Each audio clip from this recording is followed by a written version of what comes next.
Hello, I'm Ranger Dave and welcome again to West Valley Rule. Well, you know, sometimes when people get goats or, dairy animals, they wind up with a whole lot of milk. And right now we're getting, from our goats, we're getting about 4 gallons a day. What do you do with 4 gallons of milk a day? I mean, there's only so much chocolate milk I can drink. So what you do is, you make your cream, you make your ice cream, and you make your cheese. And there's one particular cheese the family has been wanting to make over the years, and we just kind of put it off because it just seemed kind of complicated.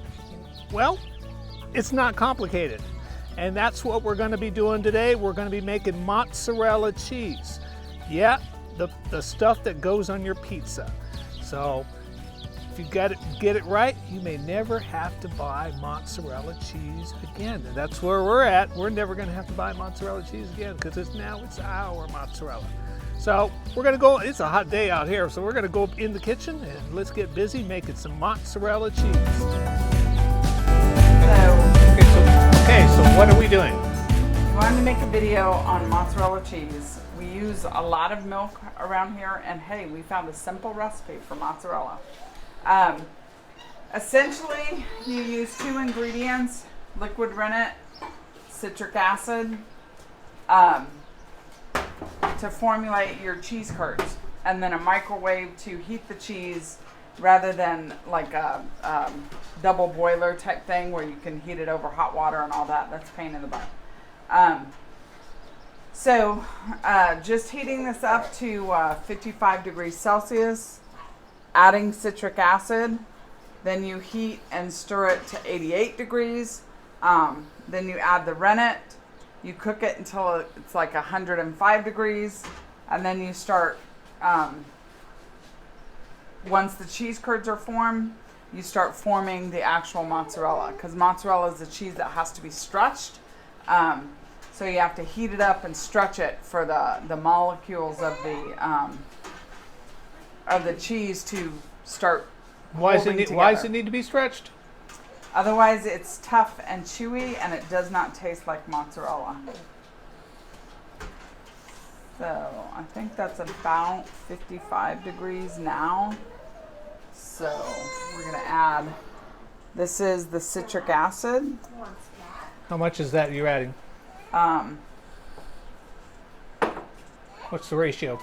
3 teaspoons, which is essentially 1 tablespoon of citric acid in a half cup of room temperature water. You add that at 55 degrees.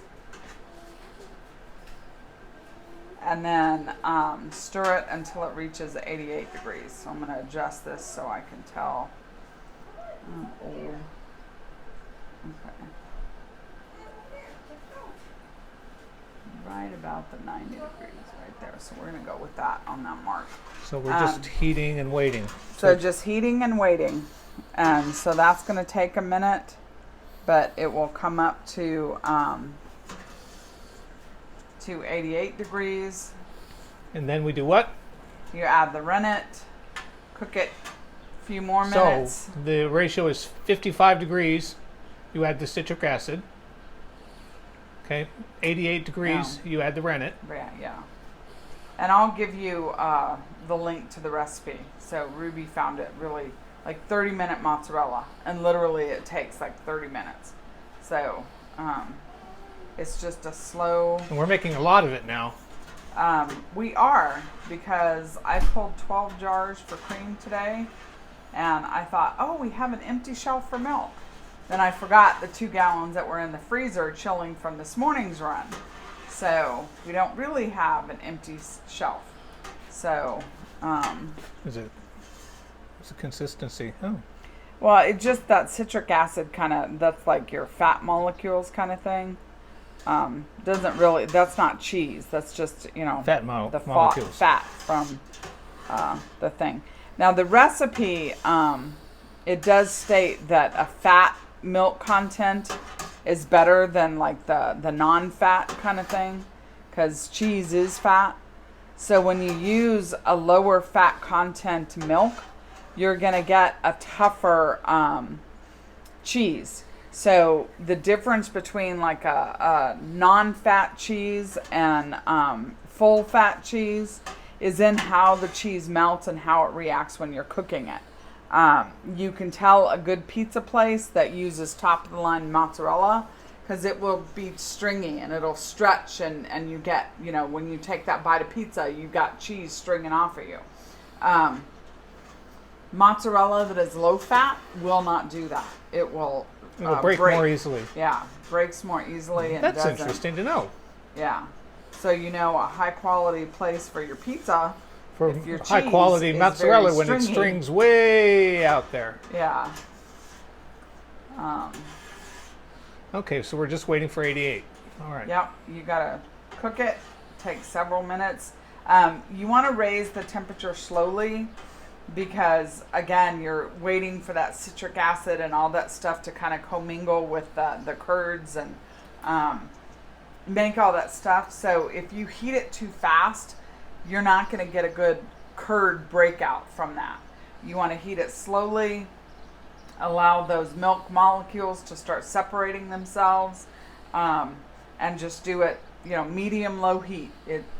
Patience is what you need. Okay. So medium low heat, probably another 10 minutes to get there. Okay, very good. We'll wait. Okay. Yes. What's in the world are you wearing gloves for? Heat resistant gloves so that Seriously? you can stretch very hot cheese. We're going to microwave it so it's very, very hot and stretchy. So you want to melt those curds and stretch and pull and What about fold the them curds all getting on the together. gloves? I mean, what kind of gloves are these? We're going to try. I'm not sure. This is the first time I've used these. These are like heat resistant to handle meat and stuff like that, so they can be washed. And Ruby has other just rubber glove type things over there, so I'm going to try these and see if I like them. I invested in them, and they say you can use them for that. So well, that's the way we learn. So we're still waiting on 88. Yeah, just it's barely. It's almost there. Like it's barely touching it. It's gonna. When the two lines meet, it should be 88. So you found these gloves online? Yeah, like heat resistant. Just like you can use them to pull your pans out or just like you would a hot pot holder, but these are specifically designed to like lift a brisket or something, something out of the smoker or whatever, to use on very hot things. All right. So we're going to wind up putting rennet in this. Yes. Where do you get rennet? And what is rennet? Okay. Rennet is from the stomach lining of baby cows. So they kill baby cows and get the rennet out of them to make cheese and stuff like that. I don't even know who thought of the idea of let's use a cow stomach, a baby cow stomach, a calf stomach, and get this product out of it. I have no idea. But what we use is a vegetable rennet, and you just for cheese making. There's various places online that have vegetable rennet specifically for cheese making, so you're not having to kill a baby cow. Your citric acid, most of the time industrial citric acid is going to be a corn product. They make it out of corn. So citric acid made out of corn. Yeah, most of the time, unless you find Can't you just use a lemon? I don't know, but we just, when you get it citric acid, that's just how they label it. But a lot of people who have allergies and things like that, because it's so easily made from corn, it's one of those products that can create allergies in people. Christy reacted to it. So that's my sister. She's allergic to the world. But anyway, it's just one of those things. Most people who know. But if you are allergic, make sure that you can use the right kind of citric acid. This is just about there. But the rennet and the citric acid, I recommend that you get from sources that you trust, that you use vegetable rennet, and know how your citric acid is made. Okay, that is just about there. I'm going to go ahead and add this in. Is that more citric acid? No, this is the rennet. Oh, that's the rennet. So, Okay, how much was that? I don't know. Half teaspoon of rennet. Half teaspoon of rennet. Dissolved in half a cup of room temperature water. Okay, so that was So- that wasn't all rennet. That was Yeah, teaspoon of rennet and water. And, yeah, the same with the citric acid. You dissolve it in room temperature water, pour it in. The water's just going to come off with the whey. How much? But it is a whey. How much gallons of milk do we have here? Anyhow. This is 2 gallons of milk. So the recipe was originally written on the website for just 1 gallon. We have so much stinking milk. I'm going to make another batch of 2 gallons, which will remove 8 jars from the fridge, which is what we get per day. So, Yeah, we're getting 8 jars of milk a day. yes, 8 half-gallon jars. Yeah. So, so this is 2 gallons. And you're going to see this as it heats up to about 100 degrees because, like, we added that rennet at 88 degrees, right? Right. So you can see there's a little bit thicker stuff there. So you just want to stir this gently so there's a little bit more coming out. So now we're going to 100 degrees now. 105. 105 degrees. But as you gently stir this, the rennet and the citric acid react with the milk fat and start forming curds. So you're just kind of letting it sit, stirring it very gently so that those curds can start coming together. So I'm just kind of going from the side into the middle. And we're at about probably 90, not quite 95 degrees. So maybe right at 95. But you can feel this as you move the spoon through, that it's thickening up. This product, hopefully you can see that, it's becoming thicker in the pan. So, and we're not quite at 100 degrees. Yeah, you can kind of do that again because you can really see that now. You can see that those milk curds coming out of that. So you don't want to stir to break up those curds. You just kind of want to stir to get them to kind of stick to one another. So you're not, like, I'm not vigorously stirring this. That's going to break out the cheese curds. It's going to separate them and not come together properly. So this is right at 100 degrees. We're going to go for about 5 more degrees. You can see the separation there between the whey and the curds now. So I'm just cooking this till we get to that 105, which just when I can no longer see the line, I'm going to say that's 105. I don't have a very precise thermometer. But you can see how they're thickening up like that. And they're pulling on one another and connecting to one another. So that's what you want. And then I'm going to let this sit for about 5 minutes just so they can kind of conglomerate to one another. Okay. So let's wait another 5 minutes. Okay, we've waited 5 minutes. Yeah, what are we going to do now? This has been sitting just to let the curds kind of glom onto each other and form thicker. I'm using 2 glass containers that are the same size. Because again, this recipe was for 1 ball of mozzarella from 1 gallon of milk. We've doubled that because we need mass production around here. And we're going to do even more after this, right? Yes. So we're going to do another 4 jars. Okay. We're filling our freezer. Oh, wow. You can see these are huge curds here. And they've separated from the whey. So all this on top is just the whey that's left over. Our chickens will get that. So yeah, we'll do ferment feed with the whey. And then these big chunks and curds, it's going to make 2 big mozzarella balls. I can see it stretching already. Well, it's got to be heated higher than this. Yeah, but I saw some stretchiness in it. But a lot of the whey comes out as you, take it out. You want to just pour off that whey and get the curds, like they're gonna settle into one another, and as they do, that whey comes off. So you just kind of keep getting the whey off that. But I'm not sure how much actually is going to fit in this pan. But we're going to try and equalize the amounts, so we get 2 balls roughly the same size. The Pyrex bread pans that we're using. Yeah, and that's the other point. it has to be glass because we're going to microwave it. Ah, that's So, right. No metal pans for You'll this. get lots of sparks if you try and microwave metal pans. Don't do that. And I don't really use a microwave. I don't own a microwave. Yeah, this is the first time I think we've used a microwave. Yeah, and you left that free microwave back there in Texas. Oh, well, that's all right. So. No place for it. But anyway, you don't need any fancy big thing. Just, I might get like a, $50 microwave from Walmart when Mark and Ruby aren't here. Yeah, we're going to the tiny house. They have a microwave in the tiny house. Yeah, so we're going to use a microwave. But you can do this with just pots of water on the stove. So you set up a double boiler so the cheese doesn't burn, and you just start putting the balls back into the double boiler.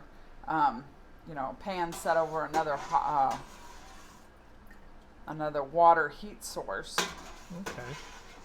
Because you just have to heat the cheese so that it becomes stretchy. So I'm going to give you a chunk of this. All right. Okay.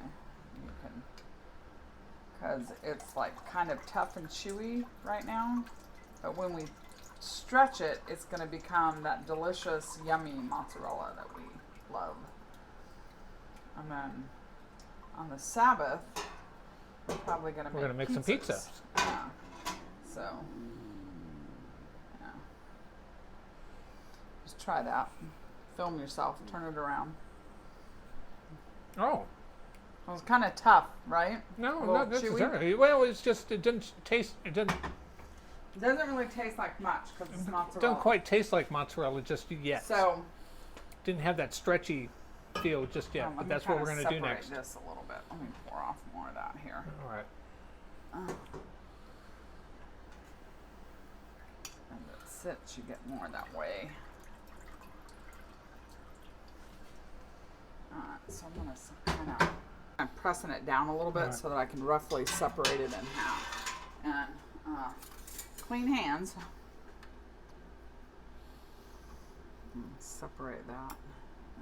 And scoop it out this way.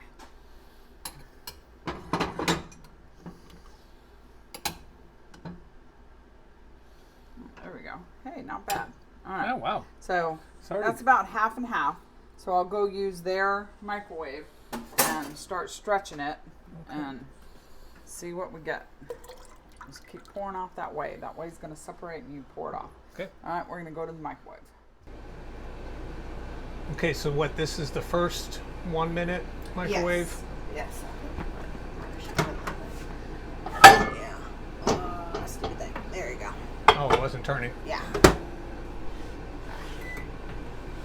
So yes, it goes in for 1 minute, and then you kind of mix it up a little bit because you're gonna get that heat distributed through the cheese. All right. So we do it for 1 minute, kind of mix it around a little bit, and then you put it in for another whole minute. And then we just keep on. After that second whole minute, it should be hot enough to stretch. Okay. And that's when you start stretching it. Now, just waiting. Oh, I agree. My glove on.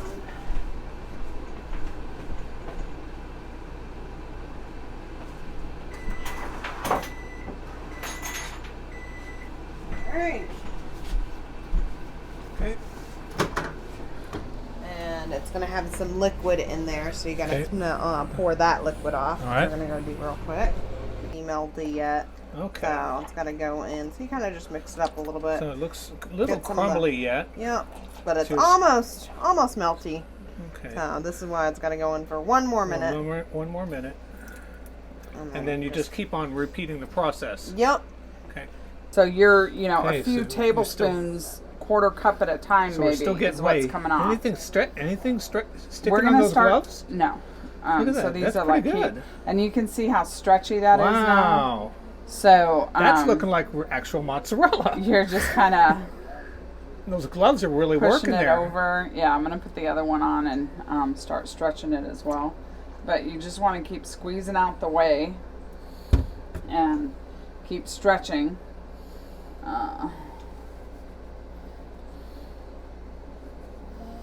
And these are just like basic kitchen gloves for heat sensitive stuff. So as this heats up or cools down, it's going to become less stretchy. I should have had you try the other piece, but you want this to keep folding and stretching. And then we're going to freeze this, right? We are going to have a crap ton in the freezer to get us through winter. Hopefully we'll have room to freeze it with the milk and the other meat that we put in there, because we're going to be slaughtering too. But so Ruby, how much do you stretch this? Because it's not tearing, it's really stretching well. Stretch it, and you just keep stretching it, essentially till it starts getting tender, but it's going to take like at least 2 more heatings probably in the microwave. So you're going to do a couple more heatings and keep doing, so we keep keep doing this. Stretching it until it Stretch starts it, tearing, heat it, until it's, so essentially Okay, stretching it until it tears. Until it tears. Right? Okay, Ah, so okay. there it's tearing. Then we heat it again, okay. So now we got to heat it. 30 seconds or something. And another 30 seconds. And then I'll have to pull off a chunk and see if it's ready. But So you essentially go based on taste and texture. yes. So you just keep doing this process till you got the right taste and texture for you. But like you tasted it when it first made the curds in the pan. Yeah, it's kind of like, what is this? Yeah, but you added that salt that's going to make all the difference. Yeah, but it's also the salt and the texture. Salt and texture, So, yeah. wait until it's ready. Okay, so how much salt we putting in? 1 teaspoon. 1 teaspoon, and you're just going to essentially, and then fold it in. Stretch and fold it. Stretch and fold. Okay. So, come back over here so we're going to take some salt. Use it. Ruby thought we needed one last round. It's right on the edge. It's very smooth, but it could probably be stretched out. It has that bit great more. taste. The salt really did make the difference. But the texture is not there. chunky. The texture is there for mozzarella. Yeah. But so they wanted just want to one stretch it more one more stretching round, and then it's going to go in the freezer. Yeah. You can can like kind of feel. Yeah. One thing. Wow. One more. And one more was right. round Look at really that. Good. Yeah. When you look at it real close You there. can feel it. That is very Just- smooth looking. Yeah. Smoothed out nicely. I would say I think that's a chunk that. It's sticking to those gloves just a little bit. Yeah, it was. I think that's the chunk that was over here, so it's kind of moving itself. It's the same size chunk. All right. Well then, this is just going to go in a Ziploc bag and. Yeah. So we're gonna pull off a little chunk here to taste. And get these gloves off again. I think this is just about it. Again, clean hands. Pull off. If you want to make like those little balls too, you can pull it off and make the little balls and put them in oil and whatever they do. Like at the grocery store, you have mozzarella balls and the vegetable stuff. Dang. Oh wow! I could just sit and eat that all day. I know. Yeah, that's it's good. Terrible. I wound up eating like. That's good, folks. That's good. Okay, so now we want to put this in a bag to freeze it. I left the bags over at the other house. And you can see there's kind of some air in there. Just like when you're making sourdough bread, you need it, or any kind of bread really. So you want to Gonna put all that into the middle of it and just form it into a ball. And at the same time that I'm doing that, you're kind of feeling the, because it's a little warm, but it's not like burning my hands anymore. So you're just kind of forming that into a ball and holding it tight together.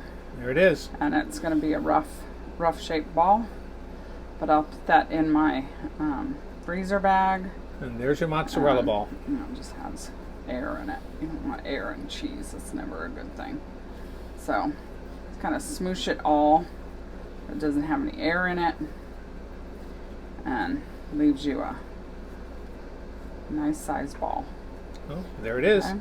So, There it is. nice ball. Well, I hope that was helpful. And now that you know how to make some mozzarella cheese, you're ready. You're ready for a pizza night, I hope? I am. I think we're going to do a pizza night in a couple days from now. And now we got the cheese for it. And it wasn't that complicated either, was it?